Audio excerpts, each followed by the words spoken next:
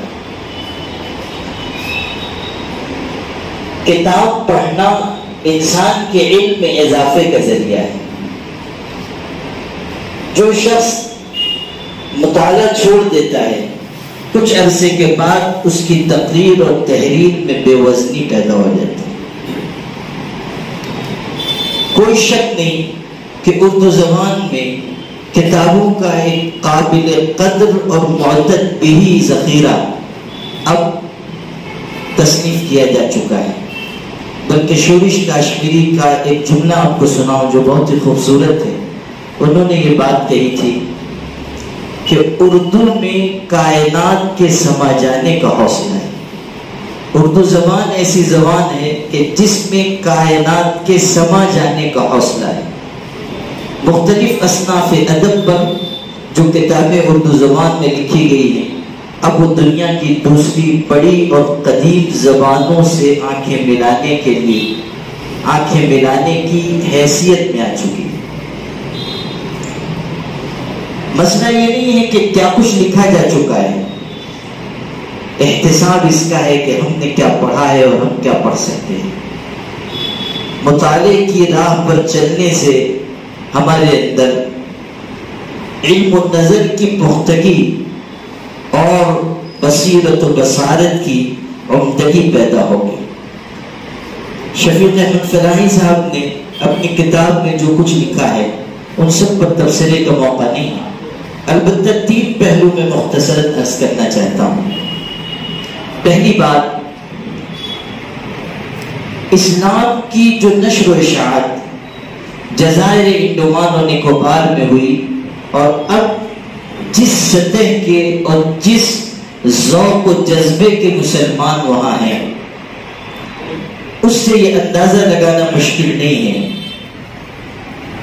کہ اسلام ایک ایسی عالمگیر اور ازلی اور ابدی صداقت ہے کہ چاہے دنیا اس کو کتنا ہی نظر انداز کیوں نہ کرے، وہ اپنا آپ منوانے کی پوری صلاحیت رکھتی ہے۔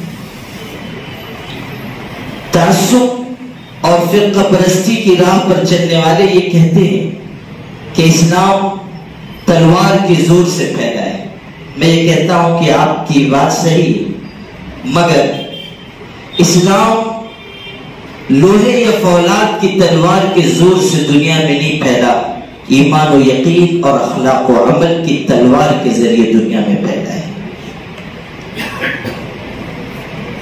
جن جزائر میں مسلمانوں اور اسلام کو زوال اور پستی سے دوچار کرنے کی کوشش ہوئی، وہی اس طرح کے مخلص، تعلیم یافتہ، تحریکی اور ملی جذبہ رکھنے والے مسلمان آج موجود ہیں کہ جو اپنی پوری ملت کے لیے اور اپنے علاقے کے مسلمانوں کے لیے ہر طرح کی قربانی دینے کے لیے تیار ہیں۔ یہ اسلام کی ازلی اور ابدی صداقت کا نشان ہے۔ دوسری بات، جزائر انڈمان و نکوبار کا نام آتا ہے تو بے اختیار ہمیں وہ بھولی 55 اور 95 ہر عمر کے لیے یکساں مفید، مفاد عامہ کا علم بردار۔ ضرور سبسکرائب کریں، لائک کریں، شیئر کریں اور بیل آئیکن پریس کرنا نہ بھولیں۔ Rabbani the scholar YouTube channel.